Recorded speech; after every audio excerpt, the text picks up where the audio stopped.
Hey there, hi there, ho there, my third graders. We're going to start a new week. Today is Monday.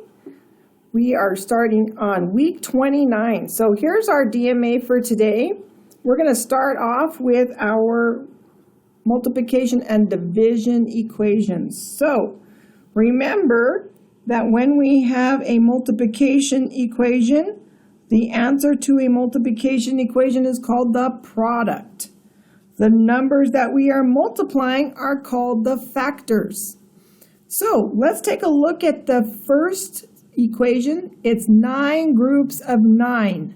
9 times 9 means 9 groups of 9, which is repeated addition, right? We can use repeated addition to help us find 9 times 9. Or we can use what we know about our pattern of multiples of 9. So let's go ahead and start counting by 9s up here. And let's see if you remember your pattern. We're going to start with 9. And 9 plus 9, right, is 18. And then if we add 10, that would be 28 minus 1 is 27. Add 10 would be 37 minus 1 is 36. And then we'd have 45. And then now you'll notice that our 10s and our 1s are going to start to switch. So we'll have 54. And then we'll have, right, 63. And then let's look at the 27. It's going to be 72. And finally, 81. So that's going to be 81.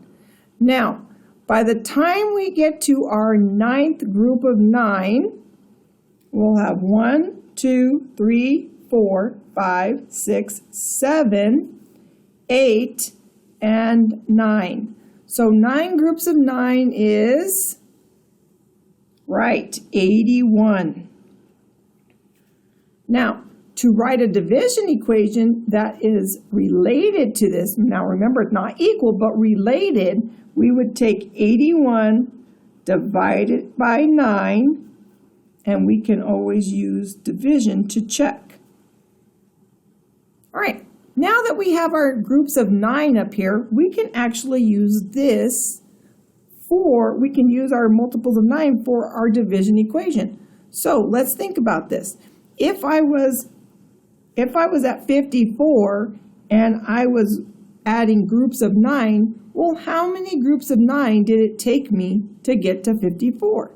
Well, I have 1, 2, 3, 4, 5, 6. So it took me 6 groups of 9 to get to 54. Now, I can check my division by using multiplication. So, is 6 groups of 9 going to be 54?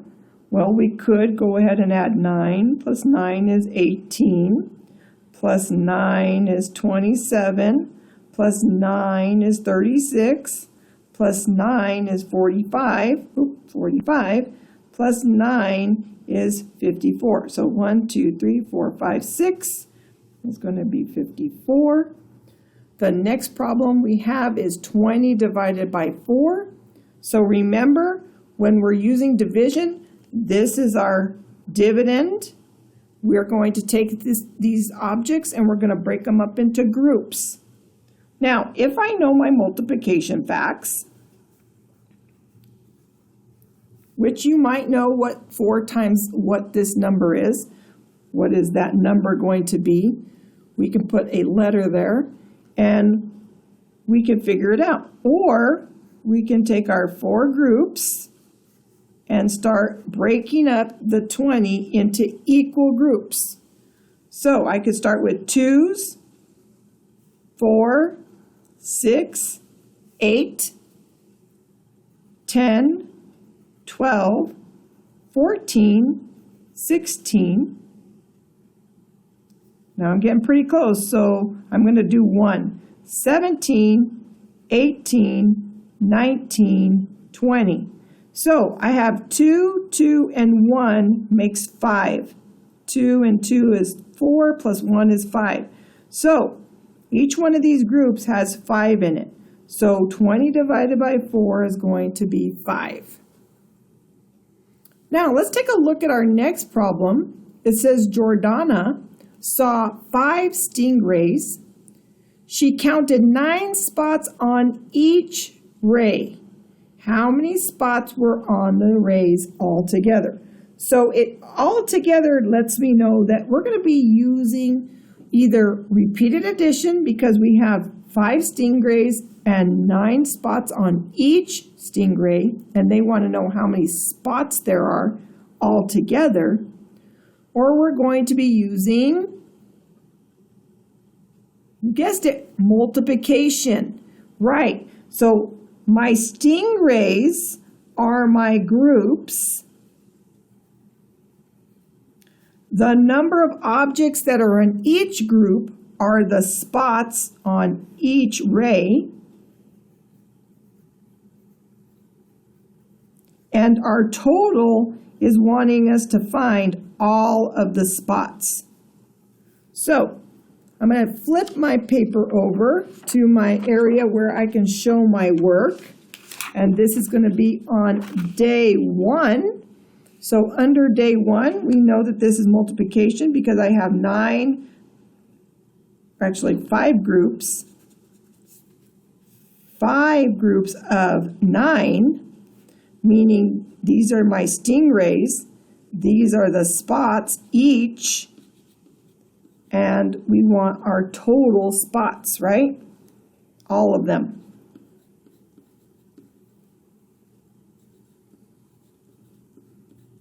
So, just like I did before, I can use my groups of 9.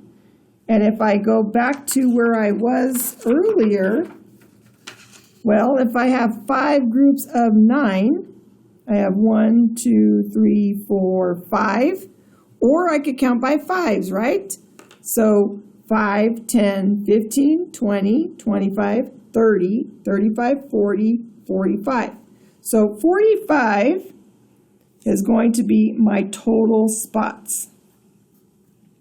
And so when I go to write my response to this, we can say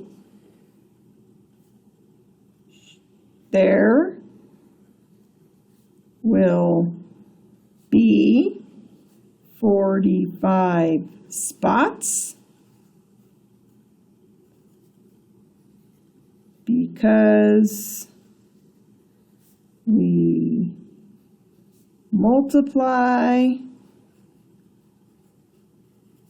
5 groups, which are the stingrays, with 9 spots each. So 5 times 9 equals 45. And there is your response. Okay? All right, let's take a look at our next problem, which is a fraction problem. So our fraction problem is comparing 2 fractions. The 2 fractions we are comparing have the same denominator. So it asks us to compare using a less than, greater than, or equal symbol. Less than, remember, less than, greater than, or equal to make this statement true. So we have 4/6 and we have 1/6. Now, since the denominators are the same, we're going to look at the numerator and talk about how many pieces there are. There's 4 of my 6th pieces, and here we only have 1 of the 6th pieces. So remember, you have your fraction strips to help you. I have 4/6 here. And remember, it takes 6/6 to make a whole. Just thought I'd put that in there, just to remind you. So here's my 4/6. Now, if I get 1 of my 6th and line it up with the end of my 4/6, you can see that 4/6 are what? Right, I have more pieces here. So if I have more of my 6 pieces here, and I guess I could turn these around, right? If I have more of my 6 pieces, makes it greater than, right? Makes it greater than. Oops, went the wrong way. Okay, let's take a look at that now. We're going to put a greater than symbol because these amount of pieces are greater than the number of 6 that I have here. Okay? Now, our next question is also another fraction problem. It says, write the fraction for the shaded parts of this shape. So this shape is a rectangle. One whole rectangle, right? And it has been partitioned into how many equal pieces? Well, let's check. 1, 2, 3, 4, 5, 6, 7, 8. So we know that our denominator is going to be 8. Now it asks us for the shaded parts. So the numerator tells us to count what parts? The shaded parts. So we are going to put a 1 in the numerator to represent the shaded parts. Remember, each one of these pieces is the unit fraction 1/8. Because remember, a unit is 1. So each of these is one of the 8 pieces, 1/8. Now, here's your discussion question for today, guys. I want you to think about what would the fraction be if I shade in 3 more of the 8s. And I want you to write 2 equations that would be equivalent to it. Or excuse me, 2 fractions that would be equivalent. So think about what I just said. What fraction would you have if you shade in 3 more 8s? And how would you write that in simplest form? Okay, so shade in 3 more pieces, and what would be the simplest form of that fraction when you shade in the 3 pieces? Okay, let's see how well you know those fractions. I know you guys are getting really good at those fractions, so I'm interested to see how you do today. Kind of a tricky one, but I know you guys are up for the challenge. Have a great day. See you soon.